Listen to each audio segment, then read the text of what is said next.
Good morning. चलिए हम बीआरएफ की बात करें, बिजनेस रेगुलेटरी फ्रेमवर्क का। तो ये बिजनेस रेगुलेटरी फ्रेमवर्क का आपका एग्जाम है ना? कब है भाई? कल है, मतलब 22 अप्रैल को। चलिए जी आगे हम बात करते हैं, ध्यान से सुनिएगा। मेरे पास कुछ सेलेक्टेड क्वेश्चंस हैं, ये रहा आपके पास क्वेश्चन। क्लियर? वीडियोस में दिखा दे रहा हूँ, ये शायद स्क्रीन शॉट आप ले लें।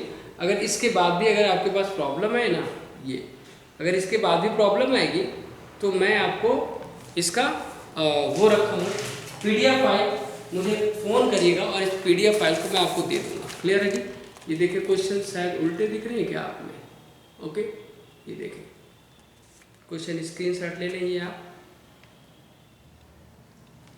ओके जी, ये क्वेश्चन आ जाओ भाई, ये इधर है। ओके, तो मैं चलता हूँ, हम डिस्कस करते हैं ये। अब मैं अगर बात करूं बीआरएफ में, तो ये जो क्वेश्चन है PDF ले लीजिएगा, अगर नहीं दिखाई दिया होगा तो मैं बात करता हूं। तो लिखा है मेरे पास, पहला क्वेश्चन है, what is the difference between void and voidable agreement. Void और वाइडेबल एग्रीमेंट में क्या अंतर है? तो भैया वॉइड क्या है और वाइडेबल क्या है? वॉइड क्या है? जब एक कॉन्ट्रैक्ट क्रिएट किया गया था तो ठीक था, जब एक कॉन्ट्रैक्ट क्रिएट किया गया था तो ठीक था, और बाद में चल के कॉन्ट्रैक्ट क्या हो गया? बर्बाद हो गया। यानी जब बनाया गया था तो इसने वैलिड कॉन्ट्रैक्ट के सारे एसेंशियल एलिमेंट फुलफिल किए थे, लेकिन उसके बाद जिस दिन ये परफॉर्म करना था उस दिन ये इनकैपेबल हो गया, यानी आप कह सकते हैं कि इम्पॉसिबल हो गया, अब ये परफॉर्म नहीं हो सकता। एक एग्जांपल के थ्रू मैं बता दूं, A B से कहता है, A B से एग्रीमेंट करता है घोड़ा बेचने का, इन दोनों के बीच में जो एग्रीमेंट फुलफिल हो गया, पूरा हो गया है। अब इसका घोड़ा लेने की बात आती है, मंडे को आ जाना सुबह 7 बजे। जैसे मंडे सुबह 7 बजे पहुंचता है तो क्या होता है भैया? अस्तबल में घोड़ा मर गया था। इस बात की जानकारी B के पास नहीं थी कि घोड़ा मर गया है। घोड़ा लेने वो जाता है, देखता है घोड़ा डेथ कर चुका है। अब बताइए, जिस दिन ये कॉन्ट्रैक्ट बनाया गया था वो वैलिड था कि नहीं? वैलिड के जितने भी एसेंशियल एलिमेंट होना चाहिए, कि ये बंदे माइनर नहीं होना चाहिए, ये ड्रंकन नहीं होना चाहिए, यानी जितने भी एसेंशियल एलिमेंट है, मारपीट करके ये कॉन्ट्रैक्ट नहीं बनना चाहिए, कोर्सन से नहीं, ये क्या बोलते हैं गन पॉइंट पे नहीं, है ना, फ्रॉड से नहीं, ये कुछ भी नहीं था जी। जब बना था तो एकदम वैलिड था, यानी all essential element of valid contract fulfil किया था। लेकिन प्रॉब्लम कहाँ आ गई? जिस दिन परफॉर्म करना था, परफॉर्म का मतलब है कि अर्नब को पैसे देने थे, और मतलब A को पैसे देने थे और B को क्या देना था? घोड़ा देना था। अब दोनों यहाँ प्रॉब्लम में आ गए, भैया ये घोड़ा नहीं दे पाएगा। तो अब अर्नब पैसे देने के बाध्य नहीं है और वो घोड़ा देने के बाध्य नहीं है, क्योंकि कॉन्ट्रैक्ट क्या हो चुका है? वॉइड। वॉइड का मतलब होता है व्यर्थ। अब मेन मुद्दा ये आता है कि क्या कोई पार्टी किसी पर मुकदमा कर सकती है? क्या अर्नब मतलब A B पर मुकदमा कर सकता है या B A पर मुकदमा कर सकता है? न A B पर मुकदमा कर सकता, न B A पर मुकदमा कर सकता। कोई पार्टी किसी पर मुकदमा नहीं कर सकता, कोई पार्टी किसी पर मुकदमा नहीं कर सकता। रीजन क्या मुकदमा नहीं कर सकता? क्योंकि ये वॉइड हो चुका है और वॉइड में कोई मुकदमा नहीं कर सकता। अर्नब से वो पैसे पाने के लायक नहीं है और घोड़े के लिए नहीं, क्योंकि घोड़ा क्या कर चुका है? डेथ कर चुका है। ये तो हो गया वॉइड। वॉइडेबल क्या होता है? जब क्रिएट किया गया था तभी से वो बर्बाद है, शुरू से बर्बाद है। मारपीट के कॉन्ट्रैक्ट बनाया गया हो, अनड्यू इन्फ्लुएंस अनुचित व्यवहार से कर बनाया गया हो, गन पॉइंट पर बनाया गया हो, यानी जब ये क्रिएट किया गया था कॉन्ट्रैक्ट तभी से बर्बाद था। और इसे हम बोलते हैं कि वॉइड एब इनिशियो। जिस टाइम में कॉन्ट्रैक्ट किया गया उसी दिन से ही ये बर्बाद है, शुरू से ही बर्बाद है, शुरू से ही व्यर्थ है। क्लियर? इसे कहते हैं वॉइडेबल। तो अब बताइएगा, मुझे गन पॉइंट पे कोई आके मेरा मशीन रजिस्ट्री करवा ले, और जब रजिस्ट्री करवा लिया तो बाद में मुकदमा कर सकता हूँ। तो इसमें कौन मुकदमा कर सकता है? जिनके ऊपर गन रखा गया था वो, कि जिसने गन रखा था वो? जिनके ऊपर गन रख के ये काम करवाया गया है वो मुकदमा कर सकता है। क्लियर? तो चलिए जी, यानी इसमें वॉइड में कोई किसी में मुकदमा नहीं कर सकता, और वॉइडेबल में क्या होगा? वॉइडेबल में एक पक्षकार, पीड़ित पक्षकार दूसरे पे मुकदमा कर सकता है। वॉइड में क्या होता है? शुरू में ठीक था, बाद में बर्बाद हो गया। वॉइडेबल में क्या होता है? शुरू से ही बर्बाद था ये। क्लियर है? मैं आगे बढ़ता हूँ। दूसरा क्वेश्चन मेरे पास लिखा है, explain the doctrine of caveat emptor. क्रेता सावधान नियम। तो भैया जी हर जगह विक्रेता नहीं प्रॉब्लम करता है, क्रेता जागो ग्राहक जागो, क्रेता को बायर को भी अपनी राइट्स जानना चाहिए और उसकी राइट्स क्या है और अपने राइट्स का यूज करना चाहिए। क्या है कि अगर गए हैं किसी शॉप पे कोई सामान खरीदने तो उसके लिए जितनी भी बातें चाहें आप उनसे पूछ सकते हैं। अगर वो सेटिस्फाइड आंसर नहीं देते हैं तो आप वहाँ से परचेज मत करिए, अगर आपको सेटिस्फैक्ट्री लेवल का आंसर देते हैं तब आप परचेज करेंगे। अगर वो कुछ झूठ बोल के आपको बेचते हैं तो उसके नुकसान वो बियर करेंगे, लेकिन अगर आप कुछ नहीं पूछते हैं तो बताने की जिम्मेदार नहीं। और मैं एक दिन उठे और गए शुभांगम के पास, कहा भाई साहब ये आप दही बेच रहे हैं, कैसे बेच रहे हैं? तो उन्होंने कहा 50 रुपये किलो। कह रहा 50 रुपये किलो है, अच्छा एक काम करो मुझे 1 किलो दही दे दो। और लेके आए, घर पे दही खाते हैं तो खट्टी है। तो कहता है यार दही तो तुम्हारी खट्टी थी, तुमने ऐसे कैसे कर दिया? अब मैं मुकदमा करूँगा। क्या मुकदमा ये कर सकते हैं? जागो ग्राहक जागो, जब तक आप पूछेंगे नहीं उनके बारे में कि दही खट्टी है कि नहीं, तब तक कोई बंदा ये नहीं बताएगा कि मेरी दही खट्टी है। क्लियर? आपको पूछना पड़ेगा। ठीक है जी, ये है तो आधे घंटे की लेक्चर, आधे मिनट में डील करना चाहता हूं तो केवल कीवर्ड ही देंगे। मैं आगे बढ़ता हूं। अगला मेरे पास लिखा हुआ है कि अगला क्वेश्चन है मेरे पास कि contract is an agreement enforceable by law. इसको डिस्कस करिए। कॉन्ट्रैक्ट क्या है? एक ऐसा एग्रीमेंट है जो इनफोर्सेबल बाय क्या है? लॉ है। इसको डिस्कस करिए। चलिए सबसे पहले मैं बात करूं, ऑफर होता है। मैं चलिए जी पूजा, मैं पूजा को कहता हूं पूजा आप मेरा ये पर्टिकुलर सेलफोन आप 5000 रुपये में खरीदेंगी। अब देखिएगा मैंने ये बात प्रपोजल रखा, अगर वो हाँ बोलती हैं हाँ खरीदेंगे, तब तो ये क्या हो गया? कंसेंट हो गया। कंसेंट को कहते हैं सहमति। हाँ खरीदेंगे तो कंसेंट हो गया, उसको क्या कहते हैं? सहमति। अगर वो कहती है हाँ खरीदेंगे तो सहमति हो गया, तो क्या बनेगा? ये मैं ऑफरर और वो कौन बन गई? ऑफरी। तो ऑफरर कौन होता है? जो किसी काम को करने या न करने के लिए किसी के सामने बात रखता है। और ऑफरी कौन होता है? जिसके सामने ये बात रखी गई। अब बताइएगा, अब अगर वो हाँ बोल देती है हाँ खरीदेंगे, हाँ तो ये ऑफर है और ऑफर में हाँ जोड़ देंगे। ऑफर में जैसे हाँ जोड़ेंगे तब ये बन जाएगा आपका प्रॉमिस। क्या बन जाएगा? प्रॉमिस। तो प्रॉमिस का डेफिनेशन क्या है? लिखने के लिए आएगा 4 नंबर में प्रॉमिस क्या, तो क्या लिखेंगे आप? ऑफर प्लस कंसेंट या फ्री कंसेंट या एक्सेप्टेंस। हाँ, लेकिन ये जो हाँ होना चाहिए वो कैसा होना चाहिए? फ्री। फ्री का मतलब बोलना फ्री नहीं, फ्री माइंड से। मतलब ना आपको गन पॉइंट पे काम कराया गया हो, और ना ही आपको ब्लैकमेल किया जा रहा हो, ना ही मार पीट के कराया जा रहा हो, ना ही फ्रॉड बोल के कराया जा रहा हो, ना ही ड्यूअल मीनिंग से कराया जा रहा हो, और ना ही आपको किसी तरह से बाध्य करके कराया जा रहा हो। फ्रीली आपको करना है। अगर फ्रीली एक आप एक्सेप्ट करते हैं तो उसे बोलेंगे हाँ।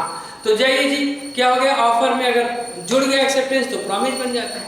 आप प्रॉमिस में जब कंसिडरेशन जुड़ जाता है, कंसिडरेशन में होता है something return, pro Q pro, कुछ के बदले कुछ, तो कंसिडरेशन जुड़ने के बाद क्या बन जाता है? एग्रीमेंट बन जाता है। क्या बन जाता है? एग्रीमेंट। तो एग्रीमेंट की डेफिनेशन क्या होगा? एग्रीमेंट में होगा प्रॉमिस प्लस ये आ गया आपका कंसेंट, वो क्या बोलते हैं? कंसिडरेशन। कंसिडरेशन का मतलब होता है प्रो क्यू प्रो, कुछ के बदले कुछ, तो आके आपका जुड़ जाएगा।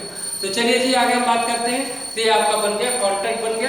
अब हम इस कॉन्ट्रैक्ट को लेके आगे डील करते हैं, समझिएगा। ये एग्रीमेंट बन गया। अब एग्रीमेंट अगर इनफोर्सेबल बाय लॉ है तो कॉन्ट्रैक्ट बनेगा, अगर एग्रीमेंट इनफोर्सेबल बाय लॉ नहीं है तो कॉन्ट्रैक्ट नहीं बनेगा। मतलब अगर एग्रीमेंट जो है इनफोर्सेबल बाय लॉ है तो कॉन्ट्रैक्ट बनेगा, और नहीं है तो नहीं बनेगा। जरा देखिएगा, और उन्होंने एक दिन शुभांगम से कहा भैया अखंड के घर जला दो, हम तुमको 2 लाख रुपया देंगे। अब बताइए, अगर अखंड का घर शुभांगम जला देते हैं और 9 पैसा नहीं देंगे तो क्या शुभांगम इस बात की जानकारी कोर्ट में या गवर्नमेंट को दे पाएंगे? नहीं दे पाएंगे, क्योंकि इनफोर्सेबल बाय लॉ नहीं है। अपनी राइट्स को अपने फेवर में लेने के लिए जब आप मुकदमा ही नहीं कर पाते हैं तो क्या हो जाता है आपका? इनफोर्सेबल बाय लॉ, जिसमें लॉ इन्वॉल्व नहीं है, आप मुकदमा नहीं कर सकते, केस नहीं कर सकते, तो वो होता है इनफोर्सेबल बाय लॉ। ठीक है। अब क्या हुआ, शुभांगम ने पैसे दे दिए और उन्होंने घर नहीं जलाया। अब शुभांगम उनके ऊपर मुकदमा नहीं कर सकते, या उन्होंने घर जला दिया, और इन्होंने पैसे नहीं दिया, तब भी हम मुकदमा नहीं कर सकते हैं, क्योंकि जो कॉन्ट्रैक्ट है वो लीगल है कि इलीगल है? इलीगल है। और इलीगल कॉन्ट्रैक्ट जो है, ये इलीगल एग्रीमेंट जो है कॉन्ट्रैक्ट नहीं बनता है। क्लियर? तो मैं बात करता हूं कि ऑल एसेंशियल क्या बोलते हैं, तो जब तक लॉ, अगर लॉ फुलफिल बाय लॉ नहीं होगा, कन्वर्टेबल बाय लॉ नहीं होगा, तब तक वो कॉन्ट्रैक्ट नहीं बनेगा। तो कहावत है, कहा गया है कि all contract must be agreement, but अब इस एग्रीमेंट में इन्फोर्सेबल बाय लॉ जुड़ेगा तो क्या बन जाएगा? कॉन्ट्रैक्ट। लेकिन सारे एग्रीमेंट कॉन्ट्रैक्ट हो, ठीक नहीं है। All agreement not must be contract, सारे एग्रीमेंट कॉन्ट्रैक्ट हो, ये बात 100% सही नहीं है। क्यों? क्योंकि जो इन्फोर्सेबल बाय लॉ होगा वो कन्वर्ट होगा, कॉन्ट्रैक्ट बनेगा, और जो इन्फोर्सेबल बाय लॉ नहीं होगा वो कॉन्ट्रैक्ट नहीं बनेगा। मैं आगे बढ़ता हूँ। फिर लिखा हुआ है कि फ्री कंसेंट का मतलब आप क्या समझते हैं? फ्री कंसेंट का मतलब स्वतंत्र सहमति। ये स्वतंत्र सहमति क्या होता है? जो फ्रीली, जो आप फ्रीली माइंड से बोलते हैं, तो क्या बोल रहे हैं फ्रीली माइंड से? क्या बोल रहे हैं? स्वतंत्र सहमति क्या है कि अगर कोई काम करने के लिए मैं हाँ बोल रहा हूँ तो उसमें फ्रीली होना चाहिए, है ना? न कोर्शन होना चाहिए। कोर्शन मतलब मारपीट के नहीं, डरा धमका के नहीं, गन पॉइंट पे नहीं, है कि नहीं? Party capable to create a contract, वो बंदा कॉन्ट्रैक्ट करने के सक्षम हो, जैसे वो 18 साल का ना हो, वो पागल ना हो, वो दिवालिया ना हो, वो राज नियम द्वारा अवैध घोषित ना किया गया हो, वो एलियन एनिमी विदेशी शत्रु ना हो, है ना? तब वो कॉन्ट्रैक्ट कर सकता है ना? अब ये फ्री कंसेंट का मतलब हो गया, क्या हो गया? स्वतंत्र सहमति, यानी जो उसकी सहमति है वो स्वतंत्र होना चाहिए, मारपीट, अनड्यू इन्फ्लुएंस और तमाम तरह के पीछे कारणों के द्वारा नहीं होना चाहिए। अगर इन कारणों से होता है तो स्वतंत्र सहमति नहीं कहलाएगा। और जब स्वतंत्र सहमति नहीं कहलाएगा तो इस केस में पीड़ित पक्षकार दूसरे को मुकदमा कर सकता है। जी आगे मैं बढ़ता हूं। अब आगे मेरे पास क्वेश्चन लिखा है कि अनपेड सेलर क्या होता है? अनपेड सेलर क्या होता है? जरा देखिएगा, क्वेश्चन तो बड़ा है लेकिन उसको समरी करके बता रहा हूं। अनपेड सेलर क्या होता है, जरा बताइए। अनपेड सेलर क्या होता है? अनपेड सेलर होता है कि मैंने अर्नव को 1 लाख रुपए का सामान बेच दिया, ठीक है जी। कैसे बेचा? 1 लाख रुपए का सामान बेचा। अब जरा देखिएगा, अब अर्नव ने मुझे अभी 1 लाख रुपए दिए नहीं, तो हम अनपेड सेलर हो गए। उन्होंने 80,000 दिया, 20,000 नहीं दिया, हम 20,000 के लिए भी अनपेड सेलर हो गए। उन्होंने 99,000 रुपए दिया, 1,000 नहीं दिया, तो 1,000 के लिए क्या हो गए? अनपेड सेलर हो गए। यानी सेलर को जो अमाउंट नहीं मिला है उसी के लिए क्या बोलते हैं? Unpaid seller. यानी सेलर को जो पैसे पाने के राइट्स हैं वो पैसे भी उसको मिले नहीं है, और नहीं मिले तो उसका नाम दिया जाएगा अनपेड सेलर। अब अनपेड सेलर भैया पूरे आधे घंटे की लेक्चर्स है, मैं क्या बोलूं, मैं कीवर्ड बता रहा हूं। अनपेड सेलर मतलब सेलर को जितना पैसा पाना बाकी। क्लियर? तो अनपेड सेलर हम कब बनेंगे? मैंने उनको बोला था कि 10 तारीख तक दे दीजिएगा, तो 10 तारीख तक हम अनपेड सेलर नहीं है। ये 11 तारीख को हम कौन से बन जाएंगे? अनपेड सेलर बन जाएंगे। आगे जी मेरे पास और भी सारे क्वेश्चन है, बोला गया है। अगला क्वेश्चन है कि कंज्यूमर फोरम क्या है? कंज्यूमर फोरम जानते हैं ना? कंज्यूमर को प्रोटेक्ट करने के लिए गवर्नमेंट की एक बॉडी है जिसका नाम है कंज्यूमर फोरम। अगर कंज्यूमर कौन होता है? कंज्यूमर वो होता है जो अपनी वांट को सेटिस्फाइड करने के लिए किसी भी गुड्स और सर्विसेज का यूज करता है। कंज्यूमर कौन है? कंज्यूमर वो है जो अपनी वांट को सेटिस्फाइड करने के लिए किसी गुड्स और सर्विसेज का यूज करता है। जो यूज करता है उसे कौन कहलाता है? कौन है भैया वो कहलाता है कंज्यूमर।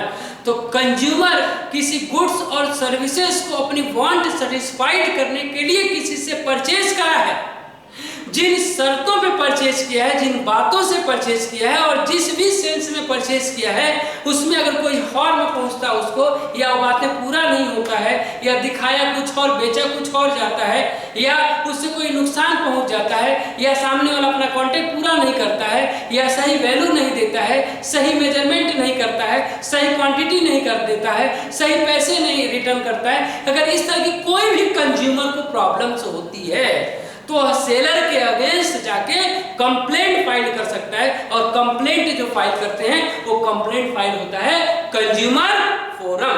तो कंज्यूमर फोरम एक ऐसी बॉडीज है जहां कंज्यूमर के तमाम तरह की प्रॉब्लम्स, जो भी प्रॉब्लम्स अराइज होते हैं कंज्यूमर को, और ये प्रॉब्लम्स सेलर के द्वारा जो भी अराइज होती है, चाहे क्वालिटी की हो, चाहे क्वांटिटी की हो, चाहे वो रिफंडेबल की हो, चाहे वो ड्यूरेबिलिटी की हो, चाहे गारंटी की हो, चाहे वारंटी की भी हो, किसी तरह की ये प्रॉब्लम हो, इन सारे प्रॉब्लम्स को सुलझाया कहाँ जाएगा?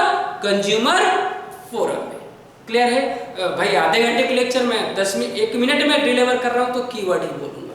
आगे मैं बात करता हूं। आगे लिखा है कि क्या होता है सेल एंड सेल एग्रीमेंट। क्या होता है सेल एंड सेल एग्रीमेंट? विक्रय विक्रय ठहराव में क्या अंतर है? विक्रय क्या हो? सेल, मैंने ये सामान सेल कर दिया, ये सेल कहलाएगा। ये लीजिए आप, ये लीजिए सेल, ठीक है। ये आप मेरा फोन खरीदेंगे? हाँ जी खरीदेंगे। कितने रुपए खरीदेंगे आप? उन्होंने कहा देखिए देखिए देखिए कह रहे हैं 200 रुपए का। चलिए जी 200 रुपए में खरीद लीजिए। उनको 200 रुपए में ये फोन बेच रहा हूँ। ओके जी, अभी जो हमारे बीच में हो गया, क्या हो गया? ये सेल हो गया। मैंने फोन दे दिया, पैसा ले लिया, सेल हो गया। आज सेल ऑफ एग्रीमेंट क्या है? ये फोन आप मुझे दूसरे महीने में इतने तारीख को आप देंगे। तो अभी मैं एग्रीमेंट करा रहा हूं सेल करने के लिए, इसे कहते हैं सेल ऑफ एग्रीमेंट। यानी इसकी डिलीवरी या इसका कॉन्ट्रैक्ट अभी हो गया, और सेल ऑफ एग्रीमेंट में कॉन्ट्रैक्ट डील कब फाइनल होगा? फ्यूचर में फाइनल होगा। तो जो फ्यूचर में फाइनल होगा उसे क्या बोलेंगे हम? Sale of agreement. एक होता है सेल और दूसरा हो गया सेल ऑफ एग्रीमेंट। मैंने बड़े सारे नोट्स बनवा रखे जी, अगर किसी बच्चे को चाहिए तो प्लीज हमको एक मैसेज कर देगा व्हाट्सएप पे। मेरा व्हाट्सएप नंबर है 9670999665। क्लियर? मैं आपको यहाँ से मटेरियल प्रोवाइड कर दूंगा। मैं आगे बढ़ता हूँ। आगे लिखा हुआ मेरे पास कि एक वैलिड कॉन्ट्रैक्ट के ऑल एसेंशियल एलिमेंट्स को बताइए। एक वैलिड कॉन्ट्रैक्ट के ऑल एसेंशियल एलिमेंट्स को बताइए। तो क्या होना चाहिए? कैपेबल टू कॉन्ट्रैक्ट होना चाहिए। कैपेबल टू कॉन्ट्रैक्ट का मतलब बंदा कॉन्ट्रैक्ट करने के सक्षम होना चाहिए। कौन है कॉन्ट्रैक्ट करने का सक्षम? जो माइनर, जो मेजर हो, मतलब माइनर ना हो, जो पागल ना हो, दिवालिया ना हो, है ना, क्या बोलते हैं, एलियन एनिमी, विदेशी शत्रु ना हो। अगर ये नहीं है तो वो कॉन्ट्रैक्ट कर सकता, अगर वो है तो कॉन्ट्रैक्ट नहीं कर सकता जी। चलिए जी आगे मैं बढ़ता हूँ। अब पूछा गया है कि बताइए एग्रीमेंट और कॉन्ट्रैक्ट में अंतर बताइए। एग्रीमेंट और कॉन्ट्रैक्ट क्या है? अगर इन्फोर्सेबल लॉ के पहले है तो एग्रीमेंट है।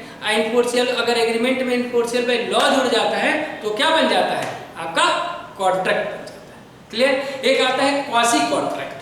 क्वासी कॉन्ट्रैक्ट क्या होता है? मैं इसकी थीम पर आता हूँ। क्वासी कॉन्ट्रैक्ट क्या होता है? क्वासी कॉन्ट्रैक्ट क्या होता है कि अर्नो के एक डिलीवरी पैकेट आया है और अर्नो के यहाँ न ले जाके ये चला गया अनामिका के यहाँ।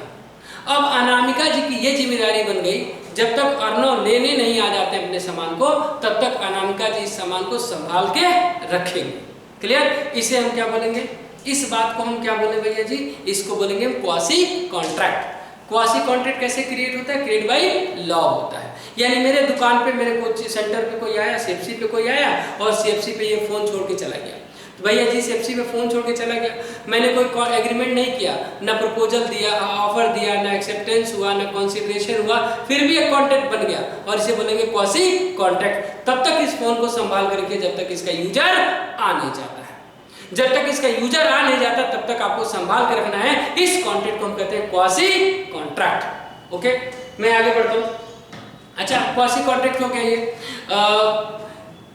एग्जीक्यूटेड कॉन्ट्रैक्ट क्या होता है? एग्जीक्यूटेड कॉन्ट्रैक्ट जब दोनों पार्टी परफॉर्म कर देते हैं तो क्या कहलाता है? Executed contract. जब दोनों पार्टी परफॉर्म कर देते हैं तो क्या कहलाता है? Executed contract. हमने ये बात डील किया था कि 5 हजार में फोन खरीदे थे, उन्होंने कहा था हाँ, तो हम उनको फोन दे देते हैं और वो हमको पैसा दे देते हैं, तो दोनों ने परफॉर्म कर दी, तो इसको बोलते हैं एग्जीक्यूटेड कॉन्ट्रैक्ट। एग्जीक्यूटरी कॉन्ट्रैक्ट क्या होता है? Executory contract both parties still due to perform, दोनों को परफॉर्म करना बाकी है, ना हमने फोन दिया और ना उन्होंने पैसे दिए, इससे बोलते हैं एग्जीक्यूटरी कॉन्ट्रैक्ट। अच्छा, यूनिलैटरल कॉन्ट्रैक्ट क्या होता है? एक पार्टी ने कॉन्ट्रैक्ट कर दी, एक पार्टी ने परफॉर्म कर दी और दूसरे को परफॉर्म करना बाकी है, तो इसे बोलते हैं यूनिलैटरल कॉन्ट्रैक्ट, है ना। हमने फोन दे दिया लेकिन उनको पैसे देना बाकी है। उन्होंने पैसे दे दिया लेकिन हमें फोन देना बाकी है। यानी एक पार्टी परफॉर्म कर चुका है, वादा पूरा कर चुका अपना, और दूसरे को वादा पूरा करना बाकी है। इसे बोलते हैं यूनिलेटरल कॉन्ट्रैक्ट। ठीक है जी, इसे बोलते हैं यूनिलेटरल कॉन्ट्रैक्ट। हाँ, हम जरा आगे डील करें, अगले क्वेश्चन की बात चलते हैं। तो अब पूछा गया है कि प्राइमरी नोट क्या होता है। प्राइमरी नोट क्या होता है, इसको आप बताइए। प्राइमरी नोट क्या होता है? आप बिल ऑफ एक्सचेंज पढ़े हैं, तो BR जो बिल्स रिसीवेबल होता है वही प्राइमरी नोट होता है। उस प्राइमरी बिल ऑफ एक्सचेंज में क्या होता है, सेलर लिखता है और बायर एक्सेप्ट करता है। लेकिन प्राइमरी नोट क्या होता है, बायर खुद लिखता है कि हम इस डेट को आपको ये पैसे पे कर दूंगा। अब इस बात जब पे करूंगा, इस बात को जो लिखा है उसे हम क्या बोलेंगे, प्राइमरी नोट। इसमें वचन दिया जाता है कि इतने अमाउंट को इस डेट को हम आपको देने का वादा करते हैं, इसे प्राइमरी नोट कहा जाता है। अच्छा, ये निगोशिएबल इंस्ट्रूमेंट क्या होता है? निगोशिएबल इंस्ट्रूमेंट क्या होता है? वो सारे पेपर जिस पेपर पे लिखने के बाद हमारा मुकदमा सरकार लड़ता है, वो सारा क्या कहलाता है, निगोशिएबल इंस्ट्रूमेंट। निगोशिएबल इंस्ट्रूमेंट क्या कहलाता है? वो स्टैम्प पेपर जानते हैं ना, वैधानिक paper, stamp paper. Stamp paper पर अगर कोई बात लिखी गई है और आप इस बात पे एग्री करें, अगर कोई प्रॉब्लम आता है तो आपका मुकदमा सरकार लड़ती है, तो इसे बोलते हैं हम निगोशिएबल इंस्ट्रूमेंट। तो निगोशिएबल इंस्ट्रूमेंट क्या है? वो पेपर जिस पेपर पे हम पैसे देने या लेने के बाध्य हैं, लेकिन वो पेपर गवर्नमेंट के द्वारा जारी किया गया है, उस पेपर को हम निगोशिएबल इंस्ट्रूमेंट कहते हैं। तो निगोशिएबल इंस्ट्रूमेंट क्रिएट किया जाता है, पूरा एक्ट है। आधे घंटे का लेक्चर 2 मिनट का डिलीवरी। क्लियर? आगे बोलता हूँ, फ्रॉड से क्या समझते हैं हम? अच्छा, फ्रॉड और मिस्टेक दोनों में छोटा सा अंतर है। मिस्टेक जो है अनजाने में हो जाता है और फ्रॉड जो है जानबूझ के किया जाता है। मिस्टेक में किसी को नुकसान पहुंचाने के लिए नहीं किया जाता, लेकिन फ्रॉड जानबूझ के किया जाता है और दूसरे को नुकसान पहुंचाने के लिए किया जाता है, उसे हम फ्रॉड कहते हैं। फ्रॉड का मतलब होता है झूठ बोलना। मिस्टेक में भी गलती से झूठ बोल दिया, लेकिन मिस्टेक में जानबूझ के नहीं बोला गया था, गलती हो गई जी। लेकिन फ्रॉड में क्या है, जानबूझ के बोला गया जो दूसरे को नुकसान पहुंच सके। ठीक है जी, तो मिस्टेक होता है और ये फ्रॉड होता है। मिस्टेक जो अनजाने में गलती हो जाए, और फ्रॉड मतलब जो जानबूझ के गलती किया जाए। क्लियर है जी? हमारे पास ऐसे बहुत सारे पॉइंट्स हैं, मैं कब तक डिस्कस करूं? वह जो मैंने पेपर दिया उस पेपर को आप डिस्कस करिएगा। उम्मीद है कि उसमें से आपको प्रॉब्लम्स ना आए। क्लियर? तो वीडियो बहुत ज़्यादा लेंथी हो रही है और टाइम कल ही का पेपर है, तो इसको ज़्यादा लेंथी नहीं करेंगे। आज के लिए बस